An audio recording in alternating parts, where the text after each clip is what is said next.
it's really fun to push the limits of your comfort zone because that's how growth happens. So it's really inspirational to be a rookie that measured up to these other veteran teams. It blew my mind. I'm like, wait a minute, I'm doing science.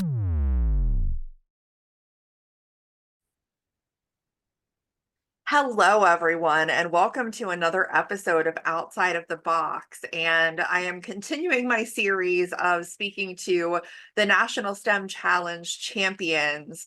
And today I have Tushar with me to talk about your idea, which I'm so excited about and I think is wonderful. So welcome to the show. Thank you very much for having me. Absolutely. Now, just to kind of get some background, as I like to do, what made you decide to submit this as a project for the National STEM Challenge? Was it something that you had already kind of worked on beforehand, or did you specifically come up with this for the challenge? Yeah, so I've been kind of interested in the whole environmental and as well as recycling ever since I was a child. I was always into like innovative thinking and problem solving and addressing real world issues. And that kind of inspired me to apply for the National STEM Challenge. But for my project in specific, I've been working on it for a while. I think that I started before the actual applications for the STEM Challenge were out, just because the time period to act for me to actually complete the project, the coding process, everything took a while. So I started a little bit before the STEM Challenge application started, and I was really intrigued, especially with the different things going around or going on around the world. In places like Sweden, where in Sweden they have a very good recycling program where only 1% of their trash goes into landfills, which is really amazing, and that's where I think that the rest of the world should be at. But for other countries such as the US or some other European countries, especially also countries in Asia, their recycling isn't as good as the ones in the Europe. So I kind of made this app to enhance those recycling capabilities so people can really understand if their trash is recyclable or non-recyclable in a time efficient manner. Absolutely. I mean, do you think that that's a big part of the barrier for people as to why they don't recycle because they're not sure if they can? And, it takes them extra effort to be able to identify, is this something that can go into my recycling or not? Yeah, I think that that's a really good point you make there because there's obviously going to be tons of different factors. And I think that this is definitely one of the main factors as to because a lot of people when they see trash, they're like in their brain they automatically think, let me just throw it in the trash because they don't want to mess up if it's recyclable or not. So I think that this is definitely one of the main factors that goes into making that decision if you want to put the trash in the recycling bin. But then some other factors could really include there just might not be enough access to recycling bins in certain areas. So, like, I think another solution to this could be placing recycling bins in more locations, especially in like public spaces and workplaces, as well as some underdeveloped areas, because those underdeveloped areas might have a lot of things to recycle, but not enough cans, recycling bins to throw them into. So, I think that in addition to the inability to understand if it's recyclable or not, also the access to recycling bins is also lacking. So I think with both of those getting fixed, the amount of trash getting into the recycling bin would definitely increase. For sure. So tell me a little bit more about your project, how you came up with it, how it works, all of that, because I just think that it's a really great idea. Yeah, so from an early age, as I mentioned, I've been very motivated to address a lot of common environmental challenges. And I understand that recycling is a big problem faced by a lot of households, especially in my household. So, not until a couple of years ago, my house did not have like capabilities to recycle until recently when the local company like gave every house like a recycling bin. So I think that the problem with recycling is definitely evident in a lot of different houses, and that was one of the main reasons why I had thought of the project because I saw a lot of trash also in the parks when I went to the parks on a walk or just to go there for like a basketball game because I play basketball. A lot of trash was just thrown away or just kept on the floor, and that again is another reason why I decided to make this app. Yeah, so a little bit more on the app. So it's a very user-friendly interface. So it's a web application where You can use it on your phone, your computer, any device you have, as long as it has internet access. And if you're on a phone or an iPad, you could directly take a picture from the app, or you could submit a picture, or you could submit a picture from your camera roll. And then if you're on a computer, you could just upload one of your files. And once you do that, the output it will give you is two percentages. So it's going to give you one percentage of how recyclable it is, and the other percentage of how organic or non-recyclable it is. And obviously, the one with the greater percentage is what it's most likely going to be. However, there are obviously going to be some times when the model doesn't fully get it. So if the percentages are more like 40-60 or 50-50, then you might not have the most confidence to actually throw that in the recycling bin or the non-recycling bin. But most of the time, from the things I've used it for and the tests I've ran, it's been above 80% either recyclable or organic. I mean, I would say that that's a pretty good result. Now, do you have future plans to develop this further? And, at this point, like, what does that plan look like for you to kind of progress it along? Yeah, for sure. So I still want to enhance the accuracy just a little bit because I think before I like completely launch it and I have some other ideas, which I'll tell you in a second. I just really want to make sure that it's as accurate as possible. And I have some ways of doing that. So I'm just going to give a side note real quick. I'm working on another project that's more healthcare focused. And through this project, which I've been working on for the last year, I've really understood some more advancements in artificial intelligence, and these are some things that I could really apply to my RecycleBot application to enhance both the one I'm working on for healthcare as well as the RecycleBot. So those are some things that I would like to do.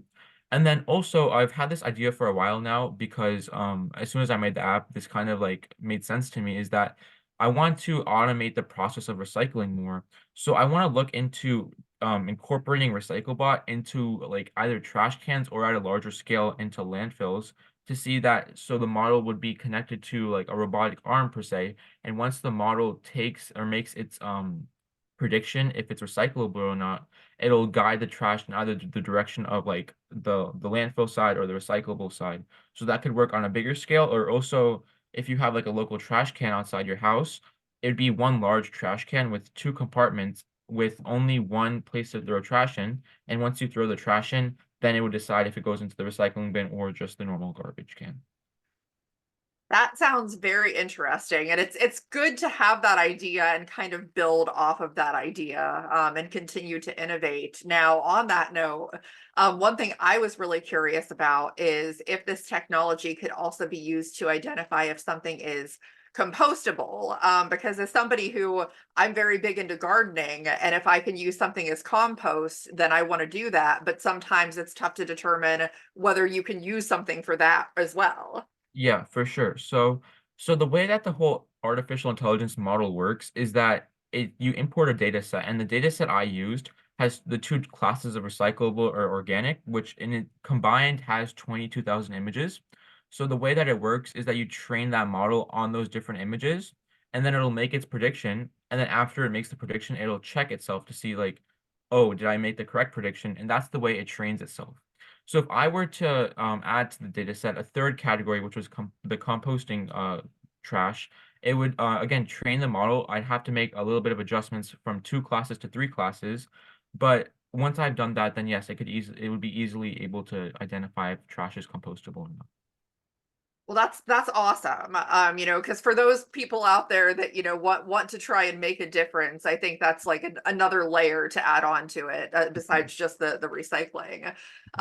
Now, how are you feeling about the National STEM Festival and everything? Because obviously that's a big component of the challenge, getting to go there, getting to interact with peers who have also come up with these projects to potentially change lives and change the way that we do things. Are you excited about that?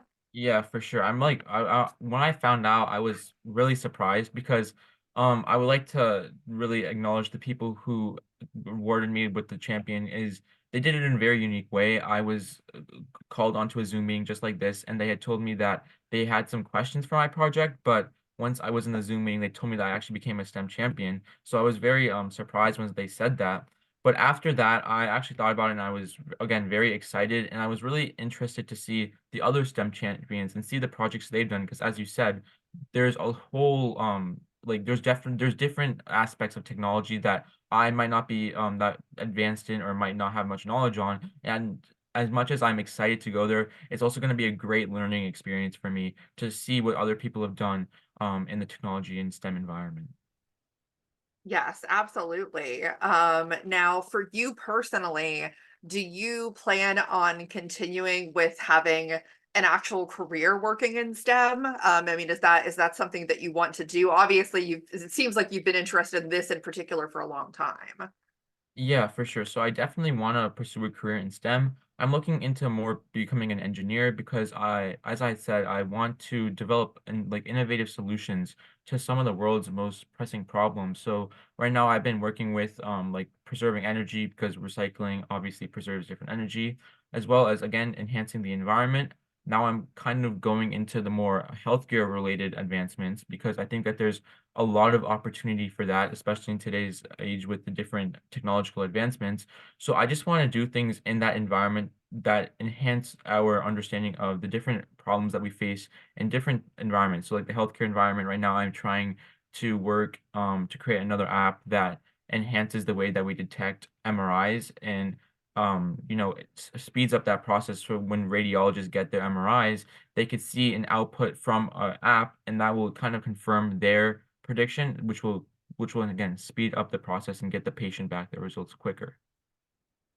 That's awesome. I think it's interesting, and I mean, I don't know how much the teenage group today knows that like back when I was a kid, I think that at that point we all thought that like in the 2000s that we were going to have, like flying cars and this seriously advanced technology. And not that we haven't come a long way, but it's really encouraging to hear that you and a lot of these other young people are coming up with these really innovative ideas to push us forward in some areas that I think we desperately need it. What are your like words of wisdom to others your own age, your peers who haven't really done anything like this, that don't understand how important it is, or don't think that they have the ability to come up with something that can change people's lives? Yeah, for sure. So I think that the main not problem, but the main reason why a lot of people don't want to get involved in this is just because they think that artificial intelligence is a little too advanced. And that's initially how I went into it. I thought that I would have to spend years trying to learn how everything works. But now in the coding environment, you can import multiple different libraries. So as I want to give an advice to a lot of people my age is the fact that artificial intelligence isn't something that you need to have like an amazing brain for, and you don't need to understand every single aspect of it to start working in it. And again, there's multiple different problems that people can be solving that won't take them a lot of time, but it will give them a great learning experience to keep on building off of that for. And I just want to say that do not be scared of failure. I during my coding process, I had a lot of different errors and I wasn't motivated to continue working on it, but I knew that once I fixed each error, it'd go quicker. The process would be more understand. I can understand the process more to minimize those errors. And failure is just another step towards success. And that's something that I had really focused on and made sure to understand because I didn't want to stop when I had already been halfway through completing my project. Yeah, and I've heard that actually from a couple of champions. And I think that's really an important thing to remember, that, with coming up with these different technologies and like innovations, it's not often going to work the way that you expect the first time. It's really, that's what science is discovery and like learning, and it's a process. So I'm really glad to hear that you were able to work through those challenges and kind of continue in that process. Mhm. Well, that's great. I mean, I think that this app and kind of what you're doing can definitely make a difference. I mean, is there anything from the recycling perspective? I think this app will go a long way, but I know you talked a little bit about like other barriers to um getting people to recycle more and things like that, because it's not just identifying it, it's having the access to have a recycle bin, like have the the time to kind of sort through your trash and make sure that like you can get it in there. So you know, anything else that you have to kind of add like in that vein? Yeah, so I think again, getting more access towards the recycling cans is definitely something that again would enhance the amount of trash getting recycled. In addition to that, there are some places that have curbside recycling services. And I think in my local community here in Lehigh, Pennsylvania, there are a lot of different curbside pickup services that people can easily just drop off their trash and go away or drive away just simply as that. And that's something that would again enhance people to recycle more because maybe they don't have access to recycling bins. And I think that incorporating that in more towns across the US, especially rural areas or different underdeveloped countries, especially in parts as I just said, these underdeveloped countries definitely don't have the access to recycling.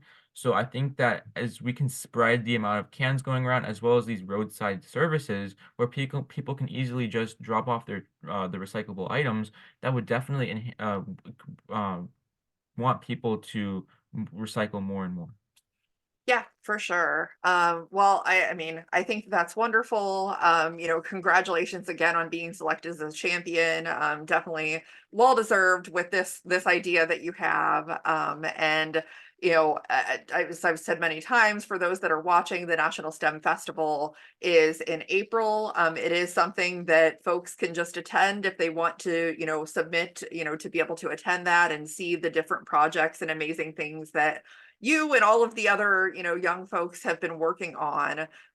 So please make sure that you check that out and give your support to that.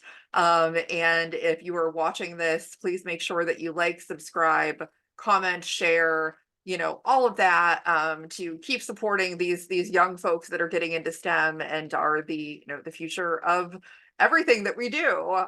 So thank you so much, Tushar, and we'll see everybody next time on the show. Thank you so much for the opportunity to be here, and yeah, thank you again.